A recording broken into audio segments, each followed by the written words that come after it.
Welcome back to this video. The very first thing you want to do is to go ahead and open up your Google Drive.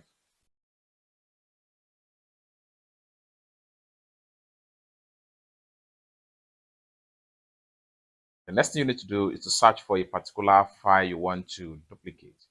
So I'm going to click on here now and search for one of my PDF. So it can be any type of file. Once you search for the file, click on here and select the file. Having selected the file, go ahead and click on these three dots right here. The next thing you want to do is to go ahead and click on make copy. Then here you have to select the destination folder. So I'm going to select this particular photo share folder right here. Then click on select, and it has successfully copied. Next thing you want to do is to go back, and go ahead and open up this particular folder right here.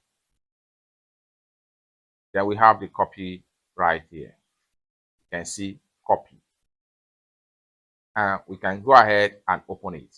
Or better still, by the time we go back to search right here and search for PDF or so, then you see copy of it right here.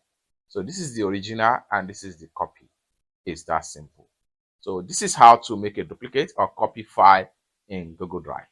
For more tutorial tips and tricks on how best to use your Google Drive on phone, consider to subscribe. Thank you so much for watching, and I hope to see you in my next video. Bye for now.